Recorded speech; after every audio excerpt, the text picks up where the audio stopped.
I know I spoke to AMD last year, and they said that they um they changed their naming convention to make it more comparable with Intel, because people are finding it very difficult to find the like for like version when trying to pick if they want to go for an Intel or an AMD version. Solid mind here, and today we are looking at the GPD Win Mini.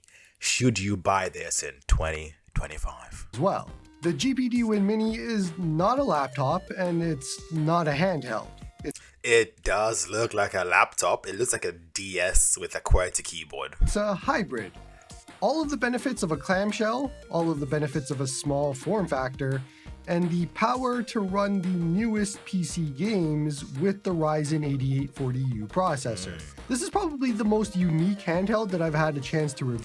It looks like a DS, just really bulky. And today we're going to be reviewing the GPD Win Mini, which is this small little laptop handheld hybrid. So it does look like a laptop. And it is the 8840U version, so the newest one available, because they've had a few, and it's good to remember which one we are reviewing because there are a few out there. Let's jump right into the specs so you can see how much they packed into such a small form factor device. And special thanks to WhatGeek for sending this device over for review. As usual, they have no input in what I say, and they haven't seen this review. $1,000. Guys, GPD Win is really on the higher end of handheld gaming. I say that because every other GPD Win handheld that comes out is almost 1,000 or past £1,000. And when you configure it, like it says here, 1.6. Yes, at the point of me recording this video, the price has gone down.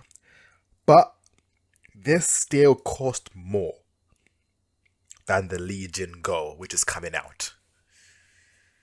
It's not out yet, but the Legion Go, the latest version, the Go S, and also the more expensive version, is still cheaper than buying this device. And the main reason why this does cost more is you're getting a full Windows laptop, basically. Imagine you're getting a gaming laptop that has been shrunk down into a compact environment. That's why 16 by 9, 1080p, 5.1 gigahertz, which is really high. My current PC only has 3.4 gigahertz. So, this is a pretty powerful device, more powerful than the ROG Ally X, Steam Deck. But for what you're getting, you're paying over $1,000 in pounds, maybe like 700-800. But still, it ain't cheap. I'll say that. Review ahead of time. They have the GPD Win Mini starting at $1,099 US dollars, with free shipping worldwide and free returns and different payment methods. So what all do you get for $1,099 US dollars? This laptop handheld hybrid is packed with a lot of different things. There is the Ryzen 8840U processor with a Radeon 780M GPU, and I'm sure a lot of you are familiar at least with this. It's in a lot of different handhelds at this point, including the GPD Win 4 that we just reviewed, and it is pretty much on par with the Z1 Extreme that's used in the Asus ROG Ally X for performance. Except this is a whole much smaller form factor. This has 30... Yeah, you know what? Here are the specs. 7 inches, which is around the same size as the Amazon Fire, tablet. So, if you're gonna compare it, that's the size. 1080p, which is good enough. It's an AMD a Ryzen R7 and R5, depending on which one you want. In the Intel side, it's like the i5 and i7. I know I spoke to AMD last year, and they said that they changed their naming convention to make it more comparable with Intel because people are finding it very difficult to find the like for like version when trying to pick if they want to go for an Intel or an AMD version. Um, GPU wise, not bad. RAM, okay. DDR5, not fun, not bad actually. 16 or 32 gigabytes storage, half a terabyte, 2 terabyte PCIe SSD, not bad. Wi-Fi 6E, that's new and standard. Bluetooth 5.2. Okay, so it has the latest speeds, Wi-Fi technology in there. Yes, there are better CPUs, but it's a handheld. No cry about it. It does have a micro SD slot to, I guess, to increase the storage or to get games. I don't know why you would need that. I guess mainly to increase storage. So that means if you get like a 512 version, put a terabyte micro SD card in there, and boom, you've got 1.5 terabytes. But it might be slow. It has it has a Hall effects mini joysticks. This is good. This is good. Hall effects are less prone to stick drift, so that's good. The only downside I can say so far is that if you look carefully for this to close, the joysticks have to be recessed, which means that they're almost like in the device, so they're not like poking out. So for that dexterity, it might be a little bit difficult. But okay, and battery life, it is 44 watt hours, which is all right. The Lenovo Legion Go is 50 watt hours. So, but this is a much smaller, compact version, so it might not have the same battery capacity as a slightly bigger and more powerful handheld. Okay, not powerful, bigger handheld, but for what you're getting, it has really good Wi-Fi, good Bluetooth, good speeds, good storage, ability to increase the storage. It's a glorified laptop with gaming abilities on it.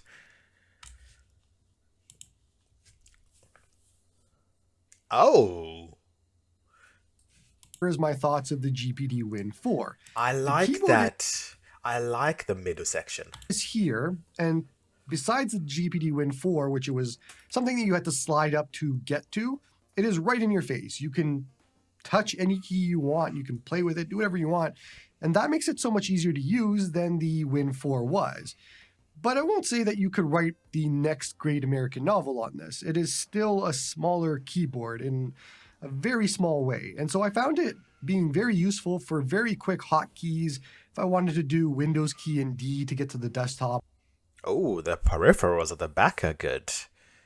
Okay, we'll look at that next. But the keyboard, based upon the way it's designed, it makes sense they're there. But yeah, I don't see how it'd be useful. Maybe for playing certain games, the WASD keys might be useful to use, but hey. Or Alt Tab or very quickly enter my name, that sort of thing. But I didn't find myself wanting to write an email on here or start typing out things for my website, for example, if I had to edit something on there. Makes sense. So it's quite limited in that scope. I wouldn't say it's something that you'd get very comfortable using over time either. But if you want to use it laying down and then just... The trackpad, though, it's the biggest one I've seen on a lot of handhelds, so I guess that's good. I still think the gold standard is, the what do you call that? The ThinkPad laptops have those like red dots in the center of the keyboards that you can use as like a mini way to like control the mouse. That is something that obviously in a gaming element would be terrible. But if you want a way to, I guess, avoid having this, that would make the most sense. Tap with like each finger as if you're some sort of 60-year-old man trying to use technology for the first time, then it works fine, but it's not a great experience, put it that way. However, the touchpad is a great addition, and I actually found myself using it for Civ 5. Made it very helpful to use it in a game like that, or I'm imagining other... But the display is touchscreen, but I'm guessing for those like, very small, or you have to click on a tiny area of a display, your big fat finger might not work. Strategy games, but Civ 5 is kind of what I play. Otherwise, just navigating around windows and navigating around other things. The touchpad just being there front and center is a super good addition that I just didn't expect being helpful at all. Now, the controls are where things get a little bit interesting. Yeah, I mentioned before that these are Hall effect sticks, and they are recessed quite a bit. The D-pad is the standout, as usual, with GPD products. It's a mimic of the Vita D-pad, and the buttons, while on the small side, actually feel just fine. The Vita is the PlayStation handheld that came after the PSPs. But it looks good. Looks good. Again, it looks maybe too recessed. I'm still going to stand by the fact that I've said for pretty much every GPD product that the buttons should be bigger at this point. But unfortunately, they're whatever size they are here. The triggers themselves are linear analog triggers because they have to be at this price point, and they feel good in both first-person shooters and racing games. I didn't have an issue with them. Now, feature-wise, there is one feature missing that is on the GPD Win 4 that I found weird isn't included on this. And that is fingerprint unlock. The GPD Win 4 has it, and don't care. You could use it there. But honestly, this, which is a... I don't really care. I want to see the peripherals at the back. So, you know what? I'm going to do a bit of research for you guys. Bear with me. Okay, so it looks like the GPD Win Mini comes with USB 4. Okay, which is good. A USB 3.2 port, USB-C port, and an OCU port. I guess add other, external peripherals as well. So that's not too bad. Okay, that makes sense. I thought I saw HDMI on there, but USB-C, USB 4. Okay, which is good, which means you can connect a dock to it, which is very good. Okay, let's get back. So yeah, that does make sense. I think that I can see there. The USB ports. Where's USB 4? I think USB 4 that can be used for docking as well, so that's good. So, and obviously there is the SD card slot in there that you can use. So here's a question, guys. Should you buy the GPD Win Mini in 2025? I'm not sure. I think it's difficult to say because it's like it is a laptop that is not really good at being a laptop, and it is a handheld, and it's pretty good at being a handheld. Should you buy it? I prefer the GPD Win 4, not the Mini. Yes, you do get the keyboard right in front of you. Yes, you do get a bigger trackpad. But the GPD Win has the same features as this, and the keyboard can be hidden away when you're not using it, which makes the most sense because how often would you actually ever need to use a keyboard when playing games, let's say on the Steam element or other ways, So that's just my thought process. What do you guys think? Please like, comment, subscribe, and peace.